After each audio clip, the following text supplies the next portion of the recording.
A paz do Senhor Jesus seja com você.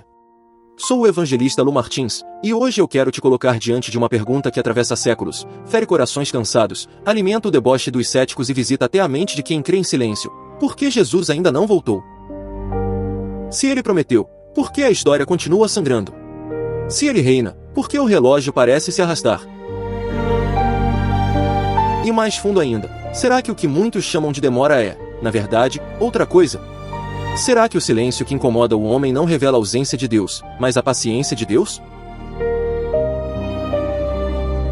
Compreender isso faz toda a diferença no nosso caminhar. Para que você não seja apenas um ouvinte, mas participe ativamente do cumprimento do ID através deste Ministério Digital, seja mais que um inscrito, torne-se membro do nosso Ministério Digital. Como amigo, guardião ou mantenedor do Palavra Pura, você recebe esboços em PDF, decide nossos temas e pede vídeos personalizados de uso livre. Clique em Seja Membro, semeie no Evangelho e vive Efésios 4:12, buscando o aperfeiçoamento para a obra do ministério. Em 2 Pedro 3:1 e 2, o apóstolo não escreve como quem entrega uma curiosidade teológica para entreter a mente. Ele escreve como quem segura os ombros da igreja e diz: lembrem-se. Lembrem-se das palavras ditas anteriormente pelos santos profetas e do mandamento do Senhor e Salvador ensinado pelos apóstolos. Porque existe um tipo de esquecimento que não é falha de memória. É rebeldia elegante. É o coração tentando apagar o tribunal para viver sem prestação de contas. Agora respira fundo.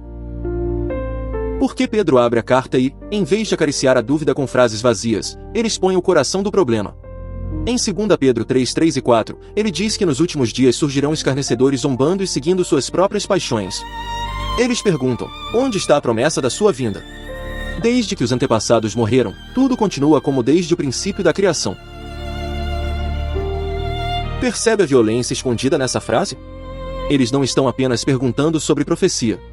Eles estão dizendo: nada muda, ninguém vem, ninguém julga, ninguém interrompe. Então viva como quiser. E essa pergunta ecoa. Ela bate em púlpitos, em timelines, em quartos escuros, em hospitais, em vales de luto. Ela vem na boca do zombador e, às vezes, no choro do justo. Mas Pedro responde não com opinião, e sim com memória. E a memória bíblica é um campo de batalha.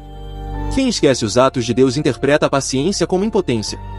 Quem lembra, entende que o Deus que parece silencioso nunca perde o controle. É aqui que a névoa se abre e a primeira grande imagem entra com peso. Pedro diz, em 2 Pedro 3:5, que eles deliberadamente se esquecem de que há muito tempo, pela palavra de Deus, existiram céus e terra, esta formada da água e pela água. Deliberadamente. Não é ignorância inocente. É uma escolha moral. É tapar os ouvidos para viver sem alarme. Então volta comigo ao princípio. Não para observar de longe, mas para sentir a força da palavra que cria. Em Gênesis 1:3, Deus diz: haja luz. E essa frase não entra no vazio como som fraco. Ela rasga o nada. Ela invade o caos. Ela ordena o que não existe. Não há esforço no braço de Deus, não há hesitação na voz de Deus, não há consulta, não há conselho, não há voto. Ele fala, e a realidade obedece. Pensa nisso na carne da cena. Não existe trilha, não existe testemunha humana, não existe plateia para a glória. Ainda assim, a palavra sai.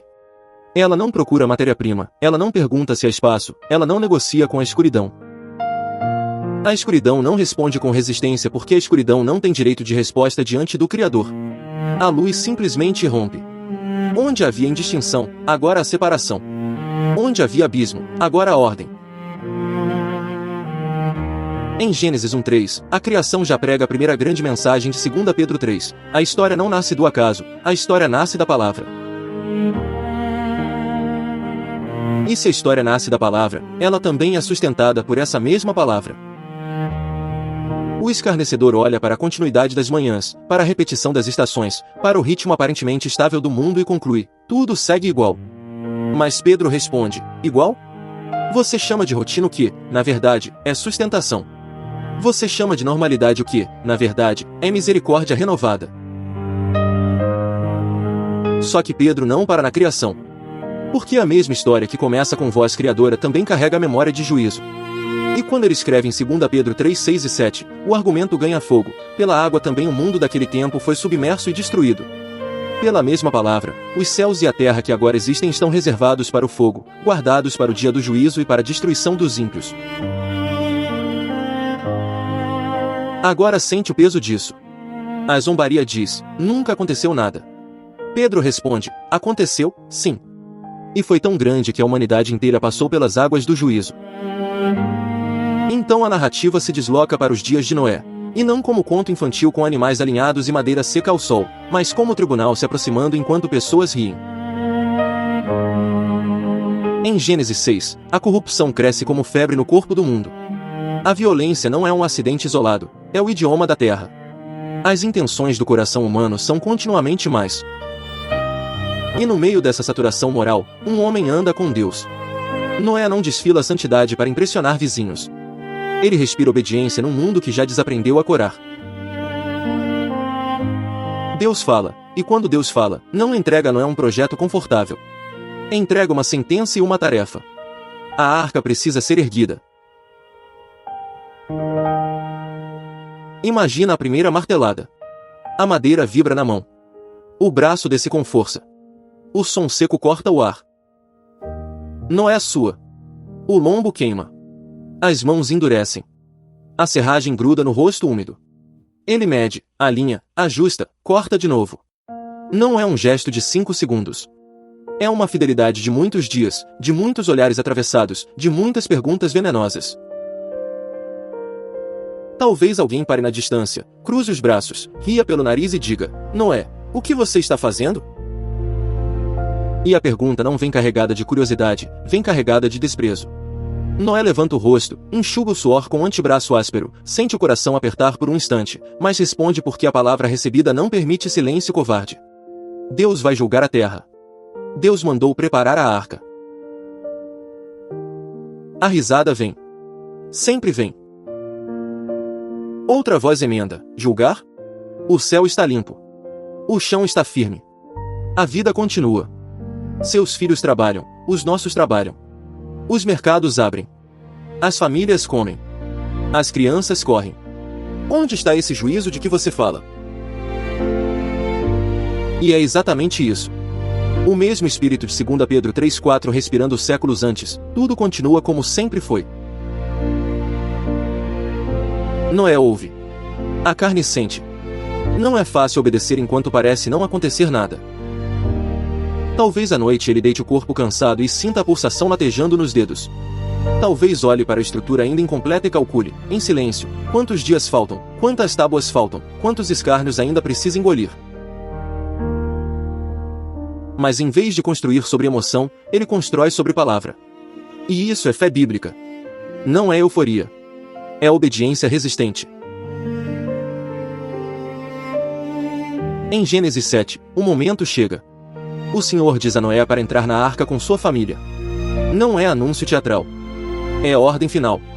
O limite da paciência daquele ciclo se fecha. Então começa um movimento pesado, urgente, irreversível. Passos sobre madeira. Respiração curta. O ringir das vigas. O coração no peito batendo forte. Animais entrando segundo a ordem de Deus. Filhos se movendo. Mãos segurando, puxando, fechando, ajustando. Lá fora, talvez alguém ainda zombe. Talvez algum vizinho veja o último embarque e solte mais uma frase cortante para aliviar o próprio medo. Talvez pense: amanhã esse velho vai descer envergonhado. Mas o amanhã não vem como eles imaginam. Porque a porta se fecha. E a Bíblia deixa claro que é o Senhor quem fecha. Quando Deus fecha, nenhum escárnio abre. Então a água começa. Não como detalhe poético, mas como colapso de toda a falsa segurança. O som muda. O chão responde diferente sob os pés. O primeiro estrondo talvez faça alguns levantarem o rosto. Depois outro. Depois outro. O céu derrama. As fontes rompem. O mundo que ri agora corre. O barro agarra tornozelos. Portas batem. Gritos se cruzam. Mãos empurram. Corações disparam. O que era piada se torna pavor. Dentro da arca, o impacto da água faz a estrutura gemer. O corpo sente o balanço. Crianças se agarram. Animais se agitam. A madeira estala sob pressão. Noé talvez encoste a mão numa viga encharcada por dentro de respiração e calor, feche os olhos por um instante e entenda, com tremor santo, que a palavra de Deus nunca falha, nem quando todos zombam dela. Percebe o que Pedro faz?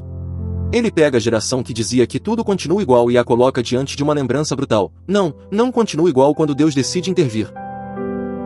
O relógio do homem pode zombar, mas o relógio de Deus não atrasa. O juízo não falha por parecer distante. Ele chega no dia marcado.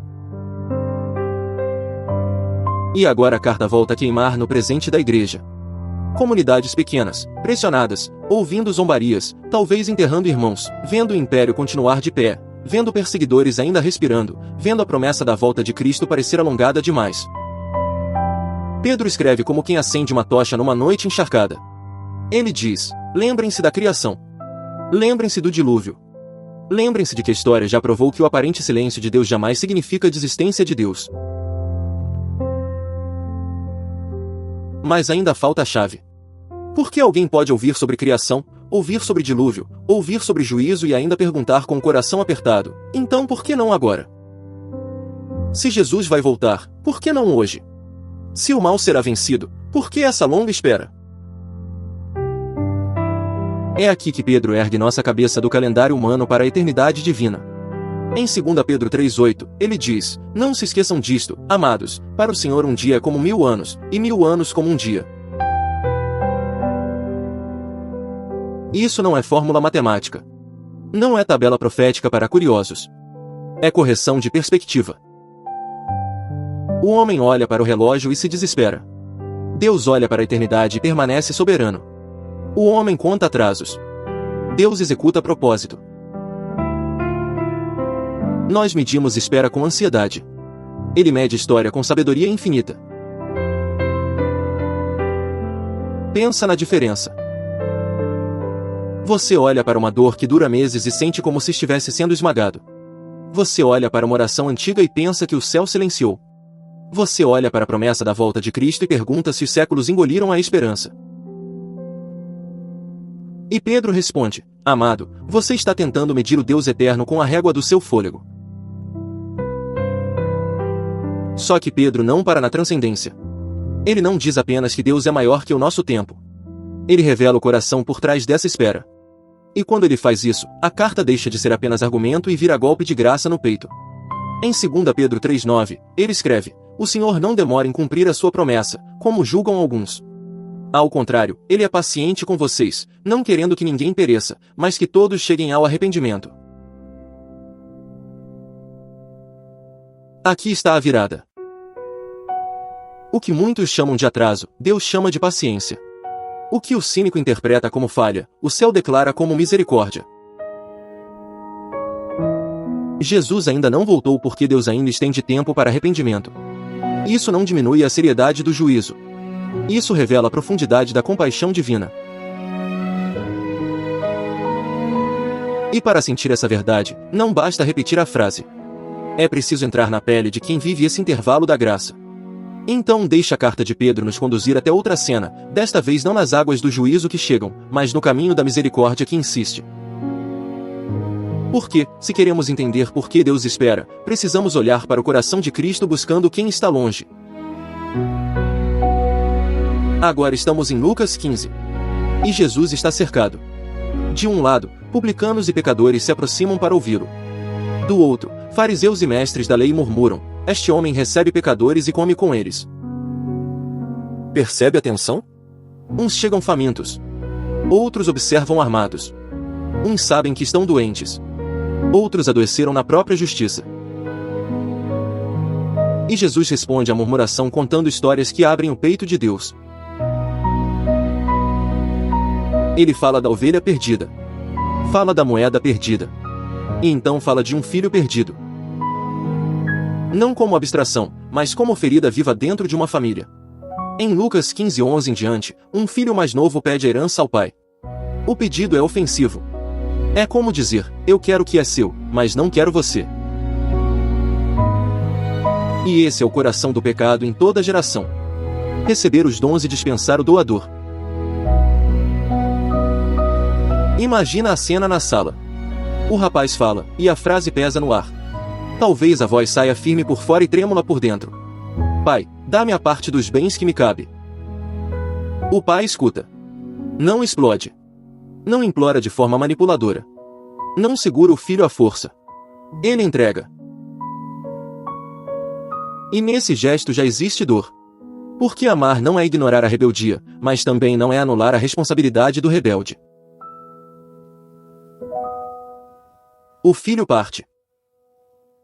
Os passos se afastam. O coração do pai fica. O jovem agora anda com a sensação eletrizante da autonomia. Bolsa cheia. Desejos soltos. Futuro aparentemente aberto. Ele entra numa terra distante e começa a gastar. O dinheiro corre pelas mãos. As noites avançam. Os prazeres aumentam. As companhias se multiplicam enquanto há recursos para alimentar a ilusão. Risos altos. Copos se encostando. Mãos batendo em seus ombros. Vozes dizendo que ele está vivendo de verdade. Mas a carne aprende rápido aquilo que o espírito resiste em admitir: a liberdade sem Deus vira escravidão com perfume.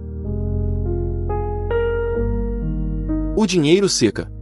A fome aperta. A terra enfrenta escassez. Os amigos somem. O estômago dói. A garganta fecha. O corpo pesa. O jovem agora se aluga para cuidar de porcos. E ali, cercado pelo cheiro forte da miséria, vendo a lama colada, sentindo o vazio rasgando por dentro, ele deseja comer as alfarrobas dos animais, mas ninguém lhe dá nada. Ninguém lhe dá nada. Essa frase corta. O mundo que prometeu acolhimento enquanto ele tinha recursos agora o deixa mastigando vergonha. O pecado sempre cobra mais do que promete. E justamente no fundo do poço, quando a autonomia já perdeu o brilho e a fome remove a maquiagem da rebeldia, a Bíblia diz que ele cai em si.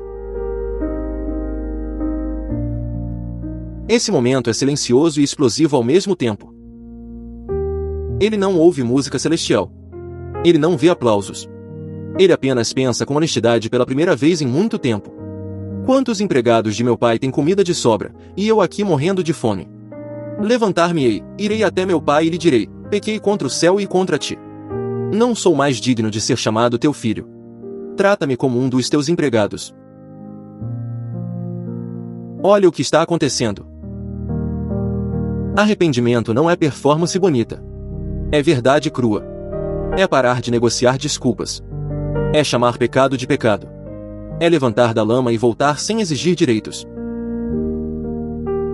E é exatamente por isso que 2 Pedro 3,9 pulsa com tanta beleza. Deus prolonga tempo porque deseja que pecadores cheguem a esse ponto, não de desespero estéril, mas de retorno. Agora sente os passos da volta. O rapaz anda fraco. As pernas talvez tremam. A boca ensaia a confissão. O peito aperta a cada curva do caminho. E se o pai fechar a porta? E se os servos rirem? E se o irmão o desprezar? E se o passado falar mais alto? Ele ainda está longe. Bem longe. Mas o pai já o vê.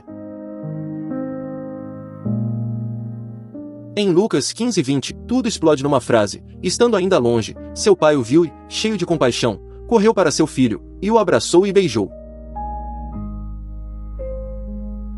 Presta atenção na violência santa desse amor.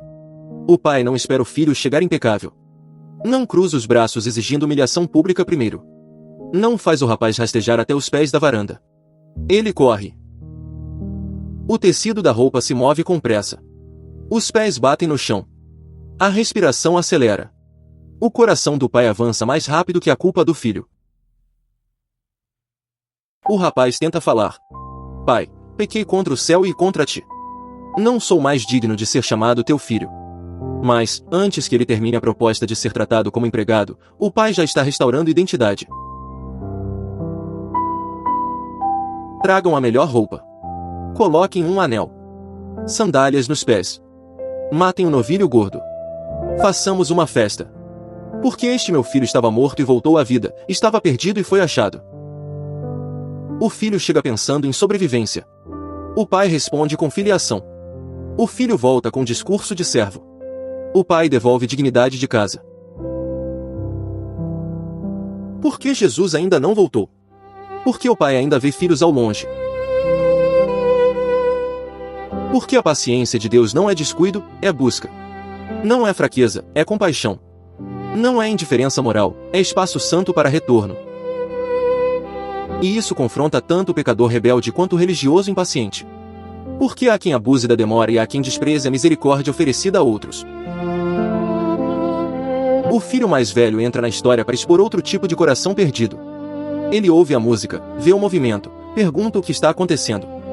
Quando descobre que o irmão voltou e foi recebido, recusa-se a entrar.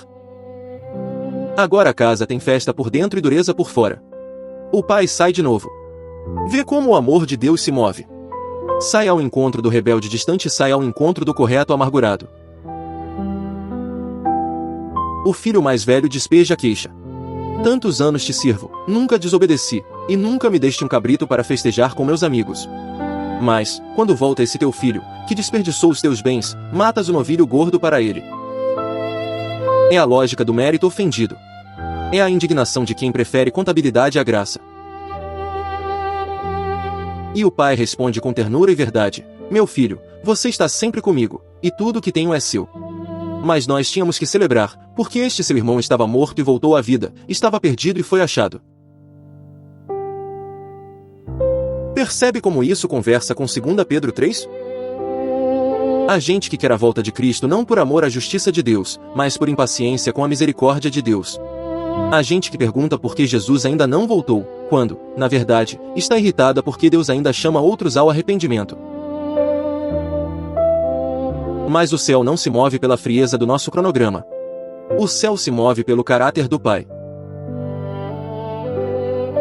Ainda assim, Pedro não permite que transformemos paciência em licença. E aqui o texto volta a endurecer de modo santo. Em 2 Pedro 3,10, ele declara: o dia do Senhor virá como ladrão.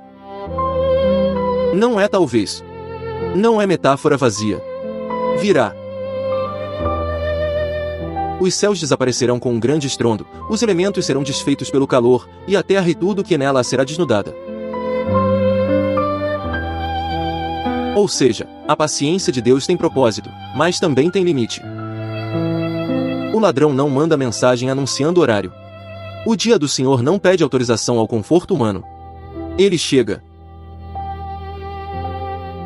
Quem hoje zomba, naquele dia não zombará.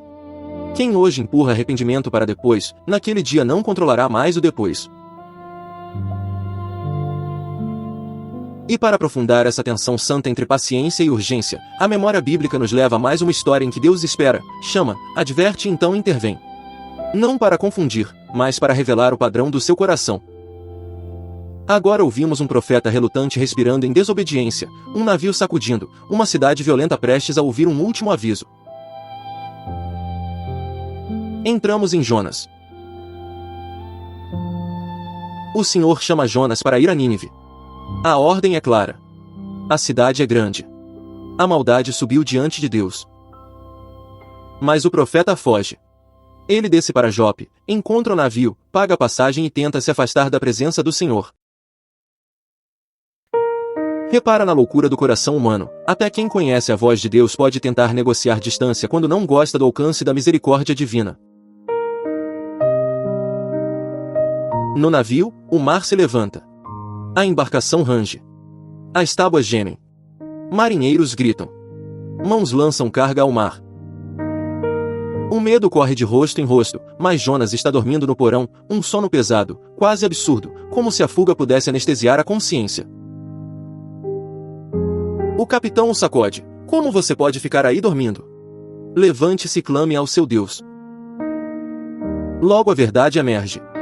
Jonas admite que foge do Senhor, o Deus dos céus, que fez o mar e a terra. O mar piora. O desespero aperta. Jonas manda que o lancem às águas. E, quando isso acontece, o mar se aquieta. O profeta afunda. A água fecha sobre ele. O corpo despenca no escuro. A pressão aperta. O peito queima pedindo ar. E Deus prepara um grande peixe. Até no juízo corretivo, a misericórdia já está agindo. Dentro daquele ventre apertado, úmido e escuro, Jonas ora. Não há pose. Não há plateia. Só aperto, fedor, consciência e Deus. E, quando o Senhor o traz de volta, o chamado não mudou. Vai a Nínive. Porque, quando Deus quer alcançar uma cidade, Ele pode disciplinar um profeta, mas não abandona o seu propósito. Jonas entra em Nínive anunciando o juízo. Ainda 40 dias, e Nínive será destruída. 40 dias. Existe relógio. Existe prazo. Existe seriedade. Mas o que acontece é espantoso. Do maior ao menor, a cidade se curva. O rei desce do trono, tira o manto, veste pano de saco, senta-se em cinzas. O decreto sai, todos clamem intensamente a Deus e abandonem os seus maus caminhos e a sua violência. Olha a cena por dentro. Homens que antes ordenavam crueldade agora abaixam a cabeça. Mulheres apertam os filhos junto ao corpo. Velhos, mercadores, servos e soldados, todos sentem o peso da palavra anunciada. Gargantas secam. Joelhos dobram. A cidade que talvez se julgasse invencível agora treme diante do Deus vivo. E, em Jonas 3:10, Deus vê o que eles fazem, como abandonam os maus caminhos, e tem misericórdia. Mas Jonas não celebra. Ele se irrita. E aqui o coração humano é desmascarado de novo. Em Jonas 4, ele ora praticamente reclamando da bondade de Deus.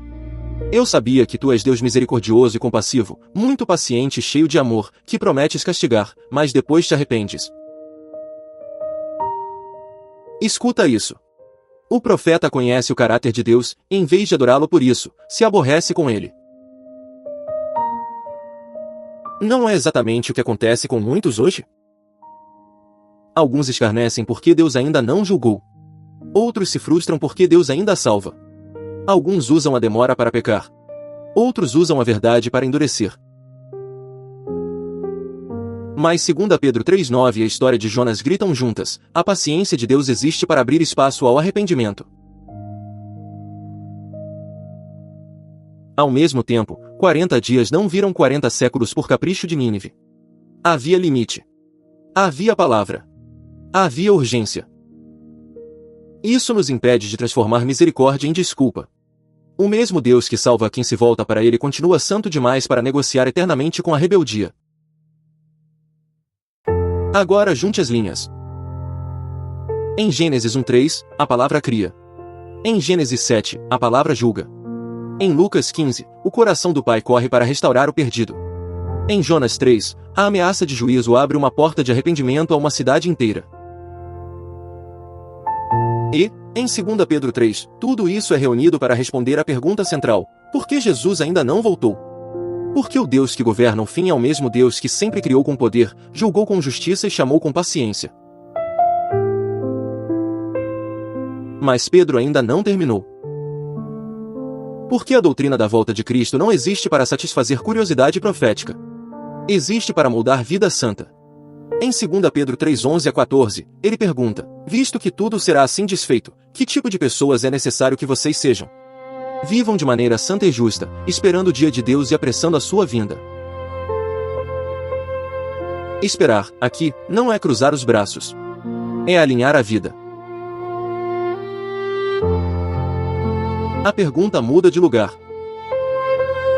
Deixa de ser apenas, por que ele ainda não voltou, e passa a ser como eu vivo enquanto ele não volta. Porque o maior erro não é desconhecer o cronograma. O maior erro é desperdiçar a espera. Vivam de maneira santa. Isso não significa performance religiosa para tentar merecer algo. Significa coerência com a identidade recebida em Cristo. Quem foi lavado não flerta com a lama como lar. Quem foi adotado não vive como órfão sem direção. Santidade não é pânico. É pertencimento. Vivam de maneira justa e justa. Isso não é rosto triste e jargão vazio. É vida orientada pela presença de Deus. É coração treinado a obedecer quando ninguém está olhando. É boca que fala como quem vai prestar contas. É olhar que vigia o que alimenta. É mão que serve. É joelho que dobra. Esperando e apressando a vinda do dia de Deus.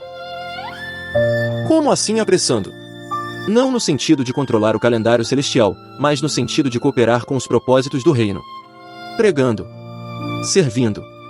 Chamando ao arrependimento. Edificando a igreja.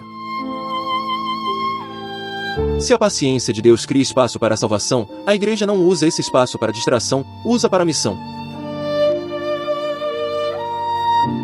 Em 2 Pedro 3,15, Pedro chega a dizer: tenham em mente que a paciência de nosso Senhor significa salvação.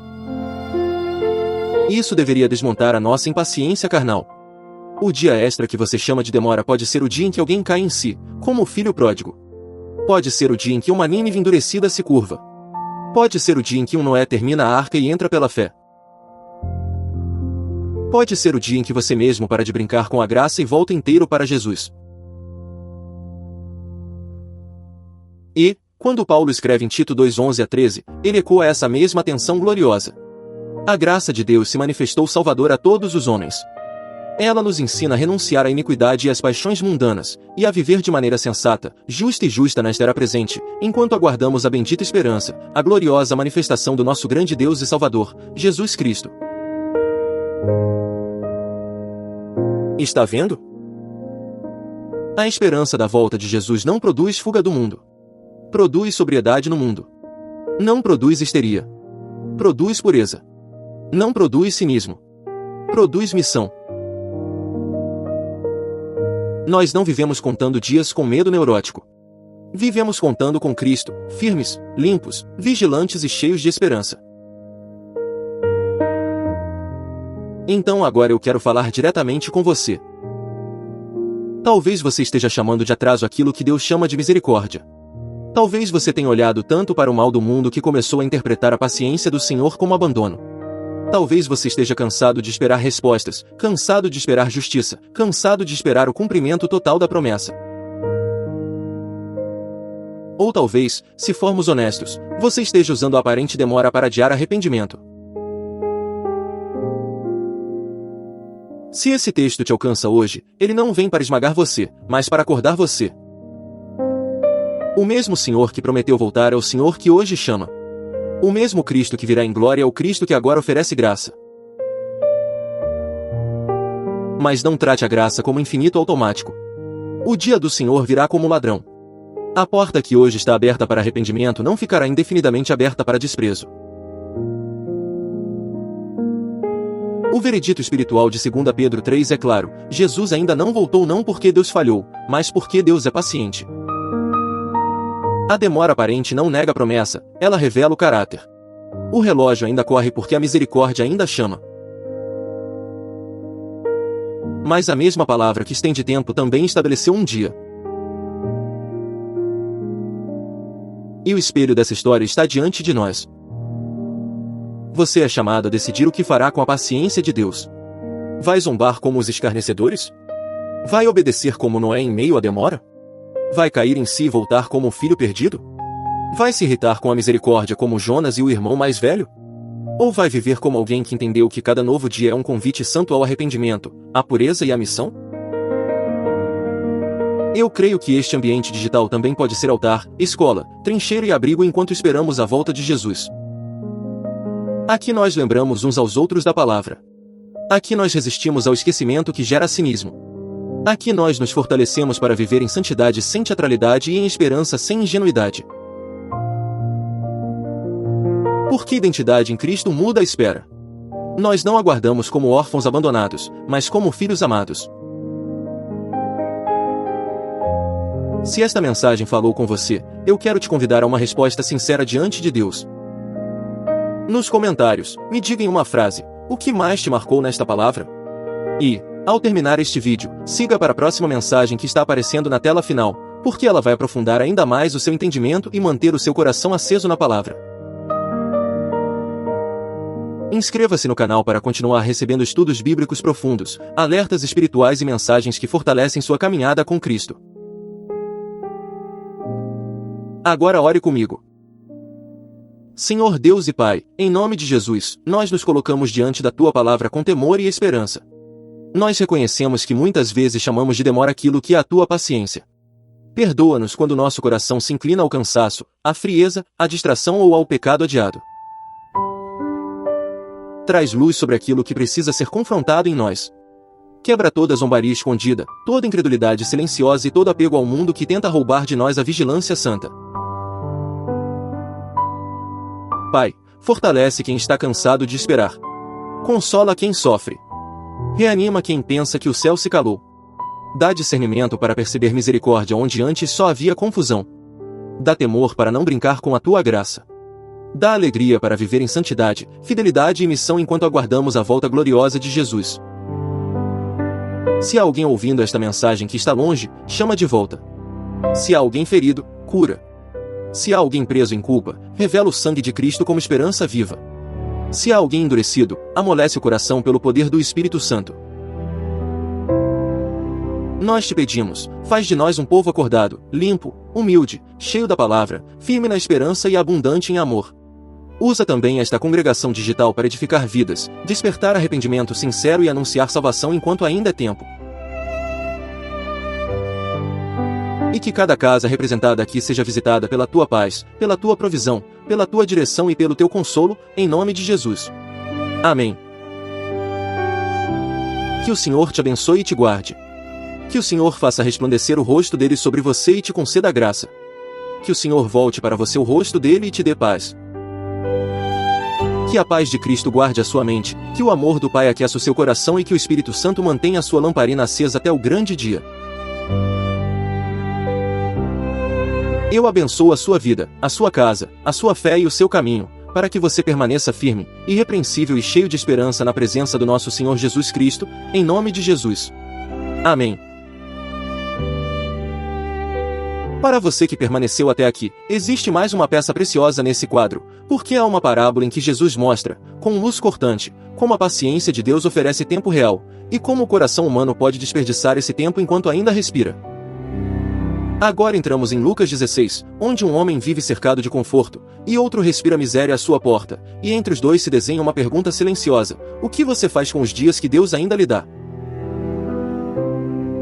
Havia um homem rico, e Jesus o veste diante dos nossos olhos com palavras exatas. Ele se vestia de púrpura e de linho fino, e vivia no luxo todos os dias.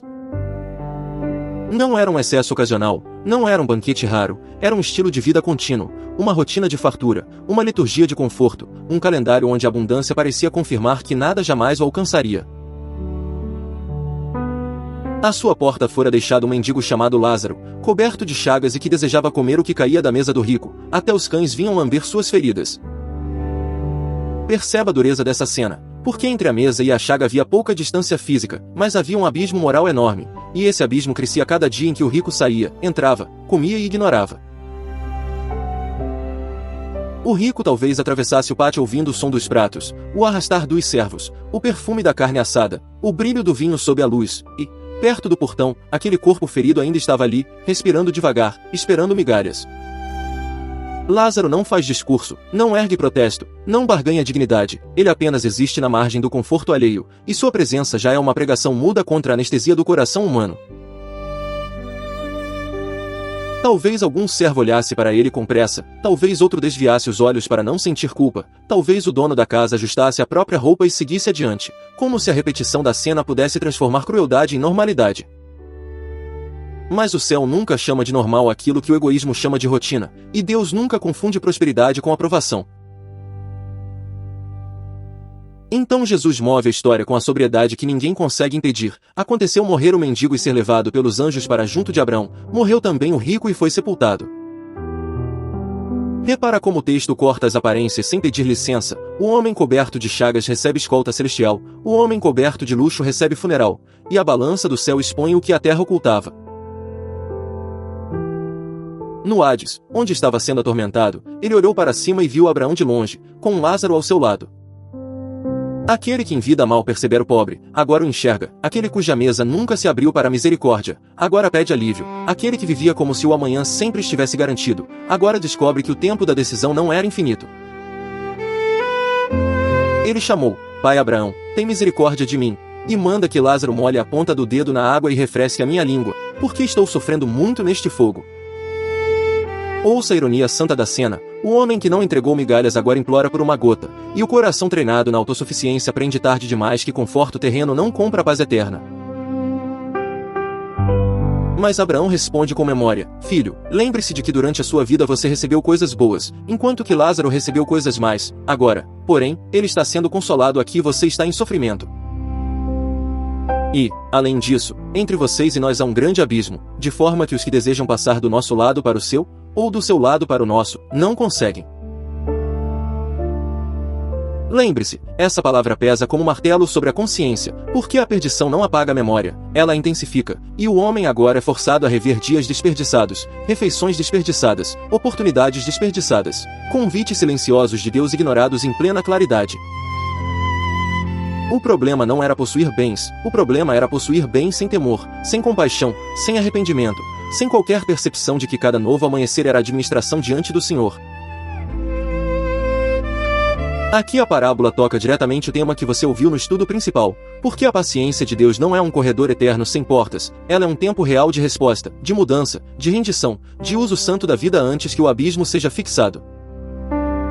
O rico talvez pensasse: ainda não aconteceu nada, ainda há banquete, ainda há música, ainda há amanhã, mas o amanhã chegou para ele como chega para todos, sem negociar com presunção.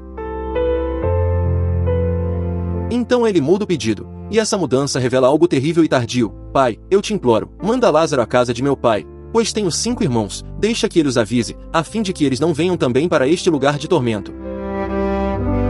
Agora ele sabe que a vida na terra era o lugar do aviso, o tempo da misericórdia, o espaço do arrependimento, e quer que alguém atravesse o impossível para fazer por seus irmãos o que ele desprezou em si mesmo.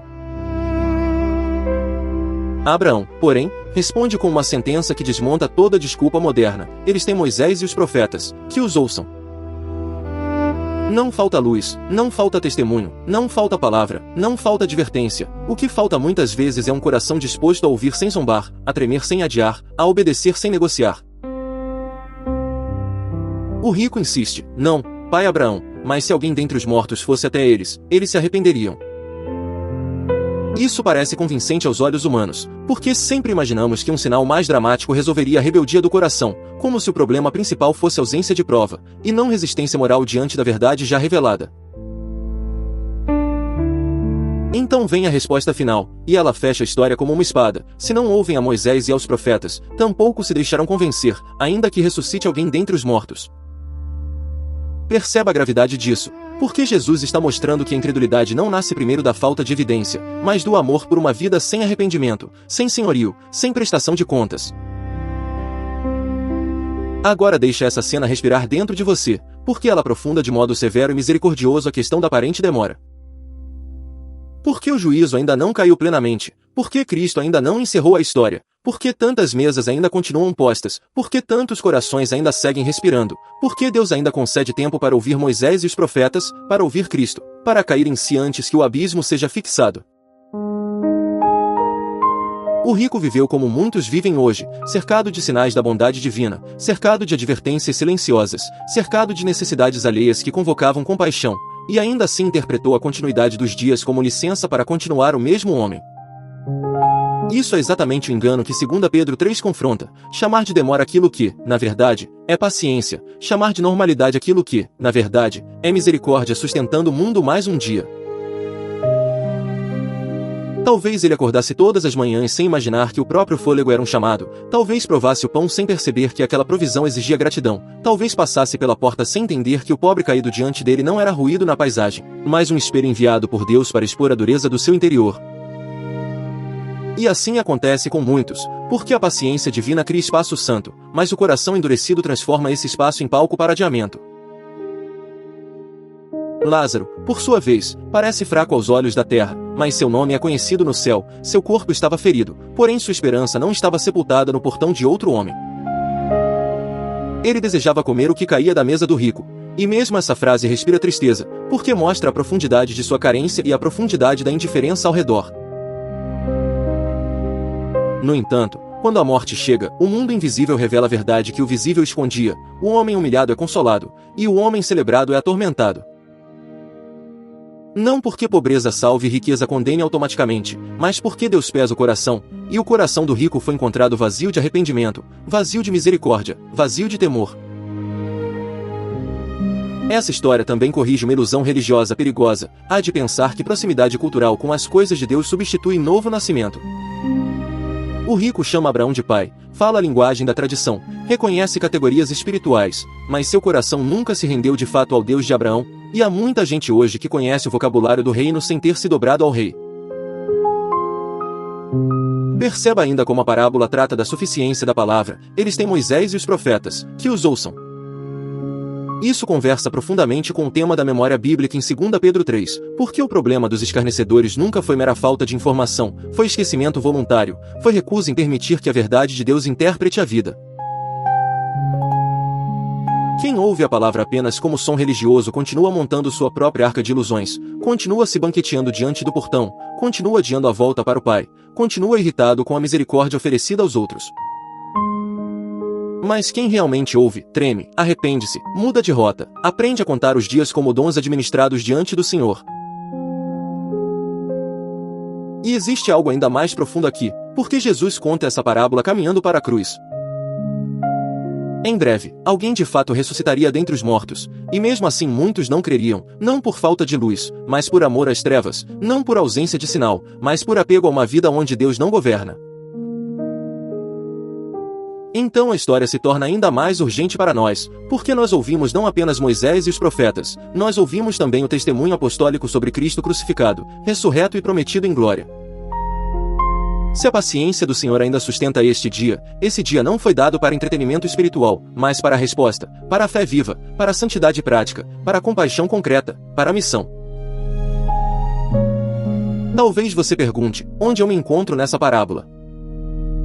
Talvez você se reconheça no rico, não necessariamente por possuir muito, mas por ter se acostumado a receber sem tremer, por ter normalizado a graça comum, por ter transformado o tempo em presunção, por ter ignorado necessidades ao redor enquanto alimentava o próprio conforto.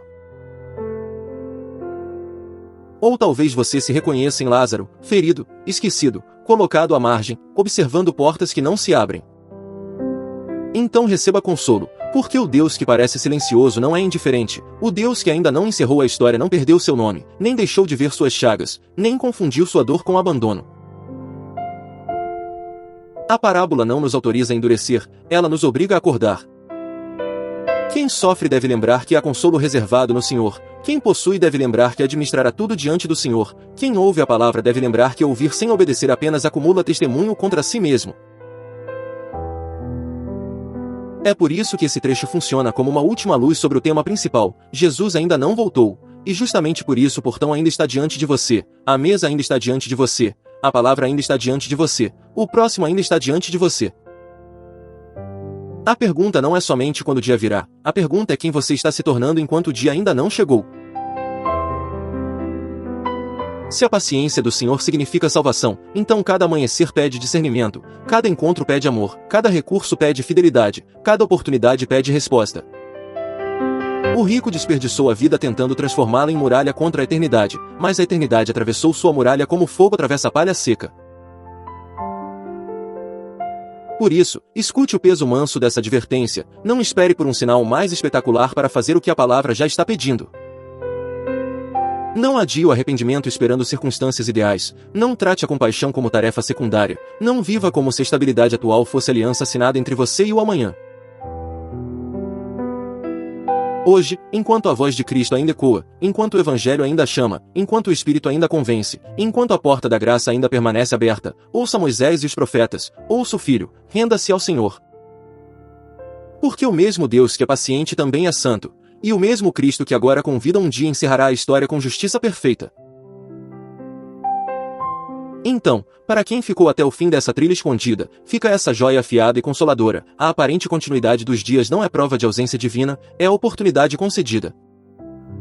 E o uso que fazemos dessa oportunidade revela se estamos aprendendo a viver como filhos da luz, ou apenas decorando a linguagem da fé enquanto o coração permanece distante.